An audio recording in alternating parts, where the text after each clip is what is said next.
So we're reviewing these problems. I'm going to jump around and mix it up. Fill in the blank here to fill in the blank here. So I'm going to jump down to here. A blank bond is 3 pairs of electrons shared between the same 2 atoms. Number 5. What type of bond would be 3 pairs of electrons shared between the same 2 atoms? Louder? Lithium? No, not lithium. So it's a type of bond. Let me give you some choices. Ionic bond, non-polar covalent bond, polar covalent bond, single bond, double bond, triple bond. Triple bond. A triple bond is 3 pairs of electrons shared between 2 atoms, right?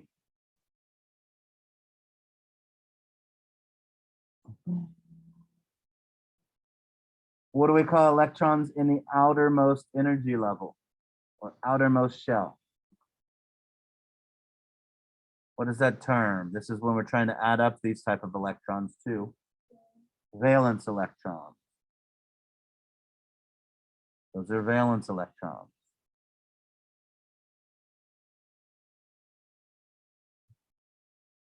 Substances that have the same general formula but different atomic arrangements. For example, we talked about 4 carbons being in a chain like that versus 4 carbons being in a chain like this. These 2 things are the same formula but different structure. What is that?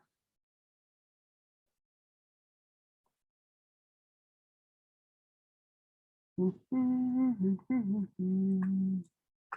right, remember in our notes. Same structure, I'm sorry, same formula, different structures. Starts with a vowel.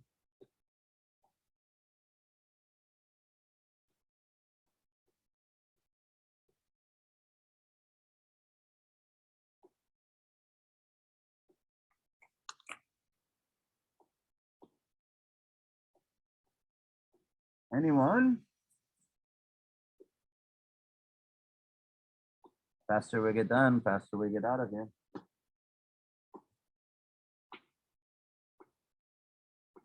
Nobody truly knows. What's that? Somebody in the chat, I've got yes in the chat. Yes is not it.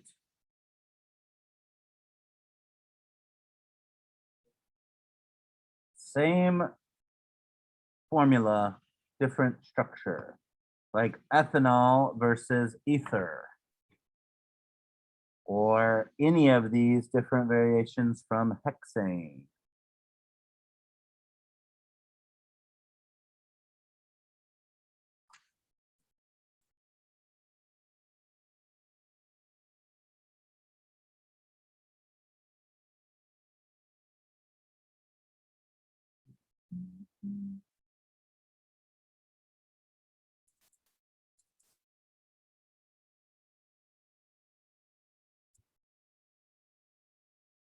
Isomer. Isomers. This one, isomer. There's one S and O. Isomers have the same chemical compound like C6H14, but different arrangement for it. Now remember, this down here is going to be a little bit different because we determined not to do some of these shapes. So we do not have any of these bottom ones. We only go up to tetrahedral. So we may have to check on a few of these. So the molecule has a blank shape if the central atom is double bonded, so you can do that one. Imagine a central atom with 3 atoms attached to it. What is the molecular shape? So the one you cannot do here is 2 lone pairs because we've taken that out. It's not state standard. It's something that we did as extra, but this year, because of the pandemic, we decided to omit it. Imagine a central atom with 4 atoms attached to it. So you will not be able to do one with 4 atoms attached to it and 1 lone pair, or 4 atoms attached to it and 2 lone pair. If a molecule only has 3 atoms, its shape will, you'll be able to do that. Make sure you cross these out on your sheet.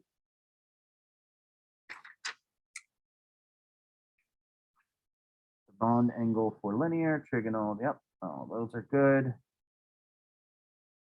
According to the VSEPR theory, the strongest electron pair repulsion is between a lone pair and a lone pair. If we take a look at water molecule, these electrons right here, these 2 lone pairs, they're going to be closer to that oxygen atom than these outstretched bonds. So if both of these have a negative charge and they are closer to each other, they will repel each other more. So a lone pair and a lone pair will have the strongest electron repulsion. The bonded ones, they're out further, so they don't have as much repulsion because they're not as close together. Now we know this because if all the electron pair repulsions were the same, CH4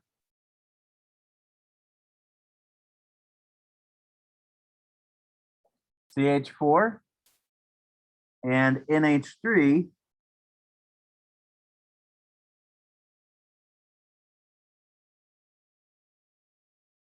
would have the same angles. They don't. These angles here are 109.5. The angles here are 107. So that means that this lone pair up here is pushing down on these guys more. It's pushing down on these guys more because it's closer to the atom. So the lone pair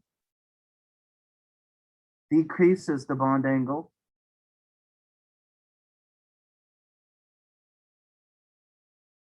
by 2.5 degrees. So basically, if this is an atom up here, these electrons are spread out more, further away from the C. If it's a lone pair, it's closer to the C and it pushes these guys down more. See if we can replicate it with something like this.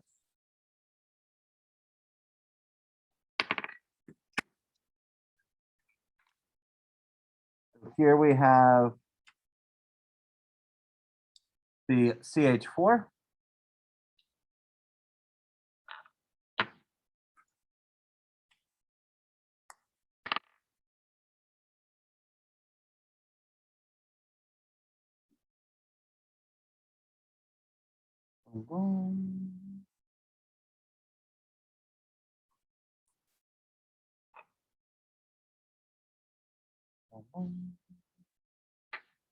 And what that does is these are going to be pushed down more than that to 107. Right? These are 109. These are going to be pushed down to 107 because we have that lone pair that's right on top of that atom. It's going to electronegatively repel these because this is negative charge and the electrons in this bond are also negative charge.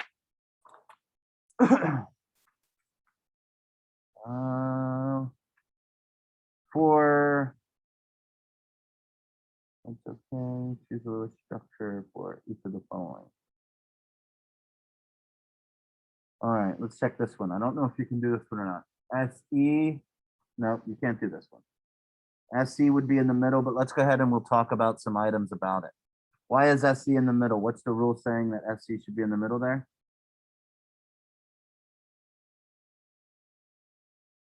Anyone? Why is SE in the middle? What's the major rule for determining what goes in the middle? That it's unique, right? It's a one of a kind. With SE, we have 6 valence electrons And F, we have 7, so that's a total of 7 times 4, which is 28. This is why you can't do that one, because what we end up with is something that we've not taught you. Any extra electrons go on the center one. So that would be like that. So skip B there. And since you're skipping B, skip 27 entirely. We don't talk about hybridization, and we're not talking about hybridization in this course this year. Pi bonds, we're not talking about pi bonds, but you should be able to get this one. We talked about resonance. Referring to the shape, again, we're skipping the SC one. Then the last topic we talked about was bond type, ionic, nonpolar covalent, polar covalent, and polarity. So let's take a look here. O versus P. We look at the electronegativity differences, 3.5 and 2.1. 3.5 minus 2 is 1.5 minus 0.1 would be 1.4. Where does that lie on our chart of polarity? Is it polar or? Yeah, it's a polar bond. Good. It is polar. Good. So remember, 0 to 0.4 is nonpolar. 0.5 to 1.9 is polar, and 2 or greater, 2 or, how do we do this? Greater than or equal to 2 is ionic. Last thing, this is another way to look at those ionic bonds. So basically what they've done is they've shown the electron, like, for example, we could put the plus here, and we showed this a little bit. So basically that's saying the electrons are going to where the arrows are. And there's an F missing down here. That's weird. So what you're looking for is to see if these vectors are canceling each other out or not. So if we take a look, it looks like these vectors are both canceling each other out because they're going from left to right. And they're going to push. The problem is there's nothing pushing them down. So they're going to have an overall push in that direction. So that is polar. If there was another one up there pushing downward, then they would cancel out. But you need a complete cancelization. They can't both be pressing in the same direction with nothing forcing against them to cancel them. Cool, cool. Questions? All right, so you're to come in with this completed for tomorrow for review for Thursday's test. If you have any questions, by all means, stick around after and we can answer them. Otherwise, have a great day.